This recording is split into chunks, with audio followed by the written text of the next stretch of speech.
উত্তৰ গুৱাহাটীৰ সুসন্তান তথা অসমৰ সংগীত জগতক এক মানচিত্ৰ আচলতে বিশেষ স্থান দিয়া ভিতালী দাসক আমি হেৰুৱাইছিলোঁ। সেয়া আছিল ক'ভিডৰ সময়। আৰু সেই সময়তে আমি উত্তৰ গুৱাহাটীৰ সাংবাদিক সন্থাই এটা সিদ্ধান্ত লৈছিলোঁ যে উত্তৰ গুৱাহাটীৰ এইগৰাকী মহান শিল্পীক আমি চিৰদিনৰ কাৰণে জীয়াই ৰাখিব লাগিব। তাৰপিছতে আমি সেই সময়তে মাস্ক পৰিধান কৰি ভিতালী দাসৰ শ্ৰদ্ধাঞ্জলি অনুষ্ঠান আমি ৰূপায়ণ কৰিছিলোঁ। আৰু সেই অনুষ্ঠানতে আমি যি আমাৰ সিদ্ধান্ত আছিলে, সেই সিদ্ধান্ত মৰ্মে আমি প্ৰতি বছৰে ভিতালী দাসৰ নামত শ্ৰদ্ধাঞ্জলি অনুষ্ঠানৰ আয়োজন কৰোঁ। আৰু প্ৰথমবাৰ আমি এই বঁটা প্ৰদান কৰিছিলোঁ আন্তৰ্জাতিক খ্যাতিসম্পন্ন শিল্পী তৰালী শৰ্মা বাইদেউক। তাৰ পিছৰবাৰ আমি জনাইছিলোঁ জুবলি বৰুৱাক। আৰু তাৰ যোৱাবাৰ আমি বিমান বৰুৱাক এই বঁটা প্ৰদান কৰিছিলোঁ। আৰু আজি এই অনুষ্ঠানত আমি যিহেতু এই বঁটা নিৰ্মালী প্ৰদান কৰিছোঁ। আৰু আজিৰ এই অনুষ্ঠানটোত আমাক বিশেষভাৱে সহায় কৰিছে উত্তৰ গুৱাহাটীৰ এখন আগশাৰীৰ সংগীতৰ অনুষ্ঠান মূৰ্ছনা সংগীত মহাবিদ্যালয় আৰু উত্তৰ গুৱাহাটী সাংবাদিক সন্থাৰ যুটীয়া প্ৰচেষ্টাত আজি এই বিশেষ অনুষ্ঠানটো আমি ইয়াত অনুষ্ঠিত কৰিছোঁ।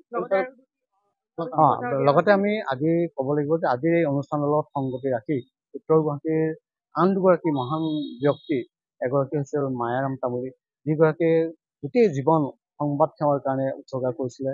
তেখেত আছিলে দৈনিক অসমৰ প্ৰথমজন ষ্টাফ ৰিপৰ্টাৰ। গতিকে তেখেতক আমি শ্ৰদ্ধাঞ্জলি জনোৱাৰ ব্যৱস্থা কৰিছোঁ। আৰু আনগৰাকী হ'ল ভৈৰৱ শৰ্মাদেৱ।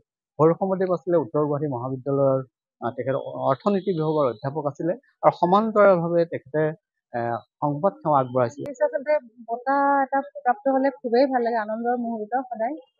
আৰু আজিও খুব ভাল লাগিছে, কিন্তু আনন্দৰ লগতে দুখো লাগিছে। আৰু দুখ কিয় লাগিছে সেয়া সকলোৱে জানে। ভিতালী দাসৰ নামত বঁটাটো বেছি অলপ সোনকালে হোৱা যেন লাগিছে। তথাপিও প্ৰকৃতিৰ নিয়ম আমি মানিবই লাগিব। তেখেত য'তে আছে শান্তিত থাকক, সেয়াই কামনা কৰিছোঁ সদায়। আৰু ভিতালী দাস আচলতে নামটো সদায় থাকিব, যেতিয়ালৈকে অসমীয়া ভাষাটো থাকিব, অসমীয়া গীত বিহু গীতবোৰ থাকিব, বিহুটো থাকিব, তেতিয়ালৈকে ভিতালী দাসৰ গীতবোৰ সদায় থাকিব, নামটো সদায় থাকিব। আৰু এইখিনি মুহূৰ্তত সেইটোৱে ক'ম যে এই বিহুৰ সময়তে তেখেত গ'ল। আচলতে আমাৰ কুলিজনী বুলিয়ে কোৱা হয় সদায়, বহাগৰ কুলি।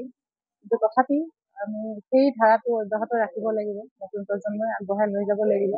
তেখেতৰ ছোৱালীয়ে এতিয়া ধুনীয়াকৈ গানবোৰ গাই আছে। আমাৰ ফালৰ পৰা শুভেচ্ছা মৰম সদায় আছে। আৰু বঁটা পাইছোঁ, ভাল লাগিছে সেইটো ক'ম। আৰু আমিতো সদায় অভিন্নই আছিলোঁ বাৰু, একেলগে সদায় কাম কৰিছোঁ বাইদেউ ভণ্টিৰ দৰে। এতিয়া ভিতালী দাস নামটো মোৰ লগত মানে সংপৃক্ত হৈ থাকিলে সেইটো এটা আনন্দ।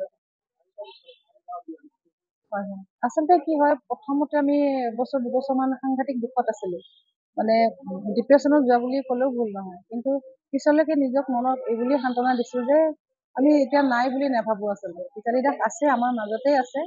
আৰু এই বিহু আহিছে, গীতবোৰ যে বাজি থাকে, গতিকে ভিতালী দাস সদায় থাকিব। সেই সন্তুষ্টিটো মনত ৰৈ থাকে।